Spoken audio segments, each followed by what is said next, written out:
Hello everyone, welcome back. ഇന്നൊരു lunch box recipe ആയിട്ടാണ് വന്നത്. ഒരു സാൻഡ്വിച്ചിൻ്റെ റെസിപ്പിയാണ്. ഈസി ആയിട്ട് ഉണ്ടാക്കാൻ പറ്റും, നല്ല ഫില്ലിങ്ങും ആണ്. കുട്ടികൾക്കും വലിയ ആൾക്കാർക്കും എല്ലാവർക്കും കൊടുക്കാൻ പറ്റിയ ഒരു സാൻഡ്വിച്ചിൻ്റെ റെസിപ്പിയാണ്. അപ്പോൾ ഇതിന് വേണ്ടിയിട്ട് ഉള്ളി കട്ട് ചെയ്തെടുക്കണം. ഉള്ളി ഒരു പകുതി ഉള്ളി മതിയാവും. അപ്പോൾ ഒരു വലിയ ഉള്ളിൻ്റെ പകുതി ചെറുതായിട്ട് കട്ട് ചെയ്തെടുക്കുക. ഉള്ളി കട്ട് ചെയ്തതിന് ശേഷം നമുക്ക് പച്ചമുളക് കട്ട് ചെയ്തെടുക്കുക. പച്ചമുളക് ഞാൻ 2 എണ്ണമാണ് എടുക്കുന്നത്. അത് നിങ്ങളൊക്കെ എരിവിനനുസരിച്ച് എടുക്കുക. ഇതധികം എരിയില്ലാത്ത പച്ചമുളകാണ്. ചെറുതായിട്ടൊന്ന് കട്ട് ചെയ്തെടുക്കാം.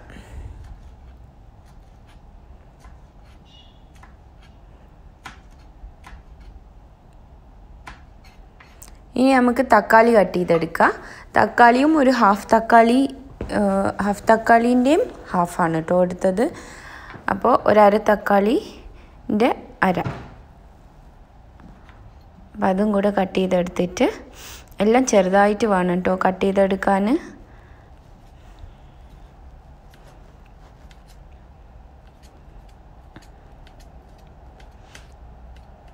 അപ്പം എല്ലാം കട്ട് ചെയ്തെടുത്തത് നമുക്ക് മാറ്റി വെക്കാം. പിന്നെ വേണ്ടത് കുക്കുംബറാണ്. കുക്കുംബർ ഒരു 5-8 സ്ലൈസ് കിട്ടുന്ന രീതിക്ക് കട്ട് ചെയ്ത് വെക്കാം. ഇനി കട്ട് ചെയ്ത വെജിറ്റബിൾസൊക്കെ മാറ്റി വെച്ചിട്ട് നമുക്കൊരു ബൗൾ എടുക്കാം. അപ്പോൾ ആ ബൗളിലേക്ക് നമുക്ക് ഒരു മുട്ട പൊട്ടിച്ച് വയ്ക്കാം.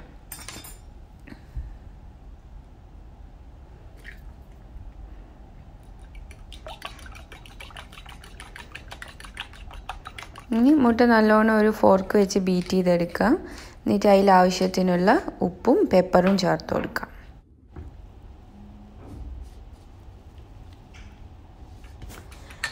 ഇനി ഇതിലേക്ക് കട്ട് ചെയ്ത് വെച്ച ഉള്ളിയും തക്കാളിയും പച്ചമുളകും ചേർത്ത് കൊടുക്കുക. ഹാഫാണ് കേട്ടോ ചേർത്തുന്നത്. ഞാനിവിടെ 2 സാൻഡ്വിച്ച് ഉണ്ടാക്കുന്നുണ്ട്.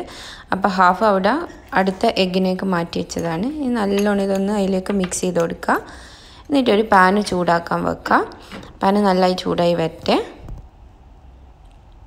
ചൂടായ പാനിലേക്ക് ഒരു ഫ്രോസൺ പൊറോട്ടയാണ് കേട്ടോ വെച്ച് കൊടുക്കുന്നത്. അപ്പോൾ ഇവിടെ നമുക്ക് പൊറോട്ട അല്ലെങ്കിൽ ചപ്പാത്തി യൂസ് ചെയ്യാം. അപ്പോൾ ഫ്രോസൺ പൊറോട്ട ഞാൻ ഇത് വാങ്ങിയ പൊറോട്ടയാണ്. ID എന്ന് പറയുന്ന ഒരു ബ്രാൻഡിൻ്റെ പൊറോട്ടയാണ് കേട്ടോ ഞാൻ യൂസ് ചെയ്തത്. പൊതുവേ നല്ല എന്താ പറയുക സോഫ്റ്റായിട്ട് കിട്ടും ഈ പൊറോട്ട. നിങ്ങൾക്ക് പൊറോട്ടയ്ക്ക് പകരം ചപ്പാത്തി യൂസ് ചെയ്യാം. ചപ്പാത്തി ആകുമ്പം കുറച്ചുകൂടെ ഹെൽത്തി വേർഷൻ ആയിരിക്കും. അപ്പോൾ ഒരു പൊറോട്ട റെഡി ആയിട്ടുണ്ട്. ഇനി അടുത്തതും കൂടെ നമുക്ക് ചുട്ടെടുക്കാം. ജസ്റ്റ് ഒരു 3-4 വട്ടം ഒന്ന് ഫ്ലിപ്പ് ചെയ്തിട്ട് നല്ലപോലെ പ്രസ് ചെയ്ത് കൊടുത്താൽ പൊറോട്ട റെഡിയാവും. ഇത് നമ്മൾ എണീറ്റ ഉടനെ എണ്ണ എടുത്ത് പുറത്ത് വെച്ചാൽ പെട്ടെന്ന് എണ്ണ ഒന്ന് തണുപ്പ് കൂടുമ്പം നമുക്കിത് ചുട്ടെടുക്കാം. ഇപ്പം പൊറോട്ട ഫ്രോസൺ ആയിട്ട് വെക്കുന്നതിൻ്റെ റെസിപ്പി ഞാൻ മുൻപ് ഒരു വീഡിയോയിൽ ചെയ്തിട്ടുണ്ട്. അത് ഞാനിവിടെ ഡിസ്ക്രിപ്ഷനിലോ ഐക്കാർഡിലോ കൊടുക്കാം. ഇനി ഇതേ പാനിലേക്ക് നമുക്ക് കുറച്ച് ബട്ടർ സ്പ്രെഡ് ചെയ്ത് കൊടുക്കാം. ബട്ടറോ ഓയിലോ ആക്കാം. എന്നിട്ട് ഇതിലേക്ക് നമ്മൾ കലക്കി വെച്ച് എഗ്ഗ് ഒഴിച്ച് കൊടുക്കാം. ഫ്ലെയിം ലോയിൽ വെക്കണം കേട്ടോ. ഇനി നമുക്ക് സ്പൈസ് കുറച്ചുകൂടി ഇഷ്ടമാണെങ്കിൽ കുറച്ച് പെപ്പർ ഇതിൻ്റെ മുകളിൽ ഇട്ട് കൊടുക്കാം. ഇനി എഗ്ഗ് ഹാഫ് വേവ് ആവുമ്പോൾ അതിൻ്റെ മുകളിലേക്ക് നമുക്ക് പൊറോട്ട വെച്ചിട്ട് നല്ലപോലെ പ്രസ് ചെയ്ത് കൊടുക്കാം. അപ്പം എഗ്ഗ് ഇതിൻ്റെ മുകളിൽ പൊറോട്ടൻ്റെ മുകളിൽ നല്ലോണം ഒട്ടിപ്പിടിച്ച് നിൽക്കും. എന്നിട്ട് ടേൺ ചെയ്ത് കൊടുക്കുക. ഈ സമയമാകുമ്പോഴത്തേക്ക് എഗ്ഗ് കുക്കായിട്ടുണ്ടാവണം. എന്നിട്ട് ഇതിൻ്റെ മുകളിലേക്ക് ഞാനൊരു സ്ലൈസ്ഡ് ചീസാണ് കേട്ടോ ആഡ് ചെയ്ത് കൊടുക്കുന്നത്. ഇത് നമ്മൾ ബർഗറിനൊക്കെ വെക്കുന്ന ചീസാണ്. അത് 4 കഷ്ണമാക്കിയിട്ട് ഇങ്ങനെ വെച്ച് കൊടുക്കുകയാണ് ചെയ്യുന്നത്. ഇനി ഇതിൻ്റെ മുകളിലായിട്ട് കുറച്ച് കെച്ചപ്പ് സ്പ്രെഡ് ചെയ്ത് കൊടുക്കുന്നുണ്ട്. കെച്ചപ്പോ മയണീസോ അങ്ങനെ എന്ത് വേണമെങ്കിലും നിങ്ങൾക്ക് സ്പ്രെഡ് ചെയ്യാം. അതൊക്കെ നിങ്ങൾ ഇഷ്ടത്തിനനുസരിച്ച് ചേർത്ത് കൊടുക്കാം. ഇനി നടുക്കായിട്ട് കുക്കമ്പർ സ്ലൈസ് ചെയ്ത് വെച്ച് കൊടുക്കുന്നുണ്ട്. നീളത്തിലോ വട്ടത്തിലോ കട്ട് ചെയ്തത് വെച്ച് കൊടുക്കാം. നീളത്തിൽ വെച്ച് കൊടുക്കുന്നതായിരുന്നു കുറച്ചുകൂടെ നല്ലത്, കാരണം ഇതിപ്പോൾ പുറത്തേക്കൊക്കെ ചാടുന്നുണ്ട്.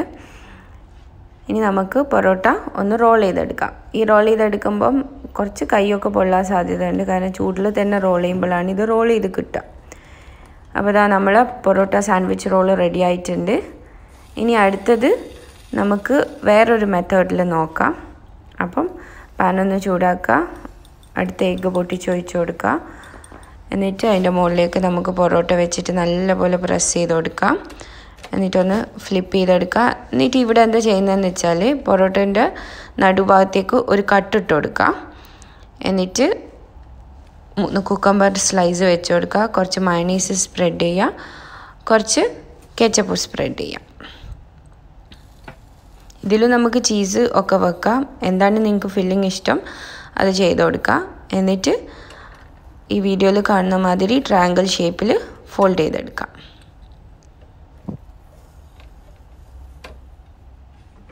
അപ്പോൾ നമ്മൾ 2 ടൈപ്പ് ഓഫ് സാൻഡ്വിച്ച് റെഡി ആയിട്ടുണ്ട്. അപ്പോൾ എല്ലാവരും ഇത് ട്രൈ ചെയ്ത് നോക്കുക. ട്രൈ ചെയ്ത റെസിപ്പീസിൻ്റെ ഫീഡ്ബാക്ക്സ് കമൻസിൽ അറിയിക്കണേ. അതേപോലെ എൻ്റെ ചാനൽ ഇഷ്ടമാവുന്നുണ്ട്, എൻ്റെ വീഡിയോസ് ഇഷ്ടമാവുന്നുണ്ടെങ്കിൽ സബ്സ്ക്രൈബ് ചെയ്യാൻ മറക്കരുതേ. ഫ്രണ്ട്സ് ആൻഡ് ഫാമിലിക്ക് ഷെയർ ചെയ്യുക, ലൈക്ക് ചെയ്യുക. വേറൊരു വീഡിയോ ആയിട്ട് വീണ്ടും കാണാം. Thank you for watching.